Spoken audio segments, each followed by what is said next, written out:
Maagang-maaga pa noon, sumisikat pa lang ang araw.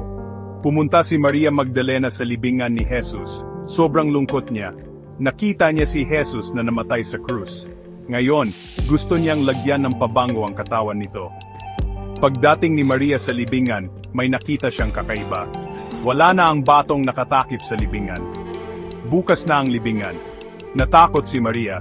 Tumakbo siya para hanapin sina Pedro at Juan, dalawa sa mga disipulo ni Jesus. Kinuha nila ang Panginoon sa libingan. Sabi niya, hindi natin alam kung saan nila siya inilagay. Tumakbo sina Pedro at Juan papunta sa libingan. Tumingin sila sa loob.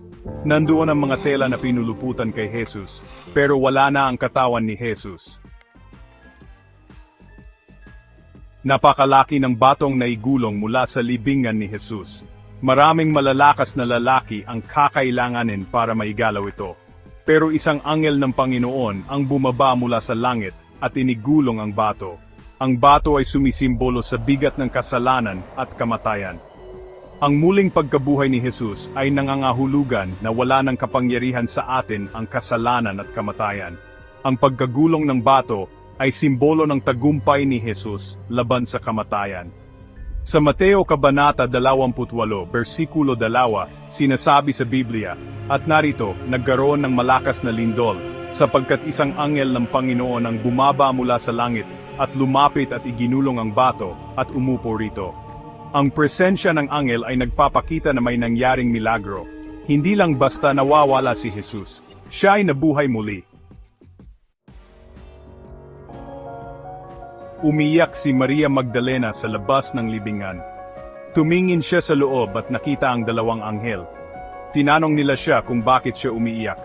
Kinuha nila ang aking Panginoon, sabi niya, at hindi ko alam kung saan nila siya inilagay.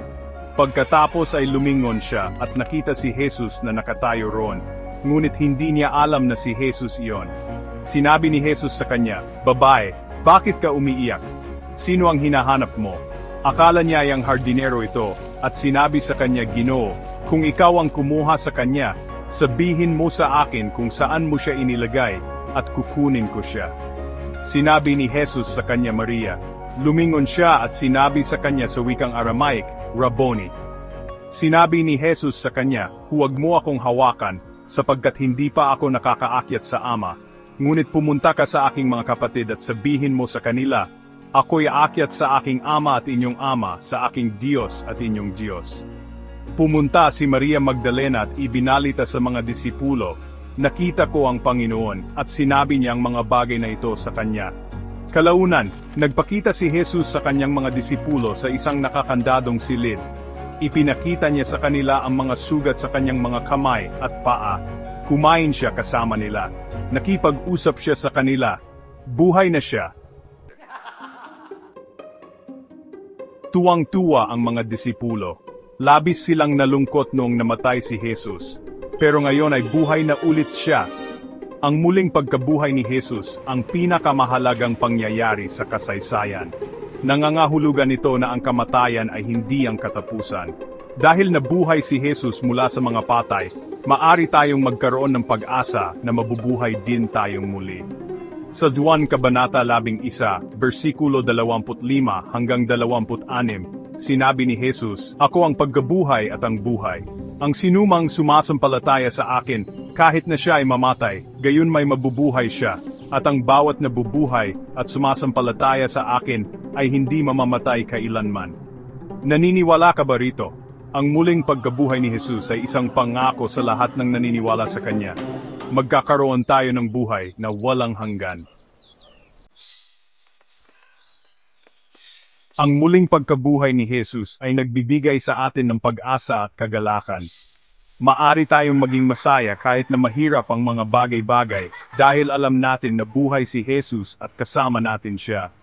Sinasabi sa Roma Kabanata 15, versikulo 13, "Ang Diyos ng pag-asa ay puspusin kayo ng buong kagalakan at kapayapaan sa pananampalataya, upang kayo'y sumagana sa pag-asa sa pamamagitan ng kapangyarihan ng Espiritu Santo."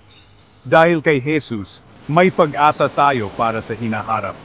Maari nating harapin ang bawat araw ng may kumpiyansa, dahil alam nating tayo ay minamahal at pinatawad. Ang kanyang muling pagkabuhay ay isang paalala na ang pag-ibig ay mas malakas kaysa sa kamatayan, at ang kabutihan ay nagtatagumpay laban sa kasamaan. Binago ng muling pagbuhay ni Jesus ang lahat.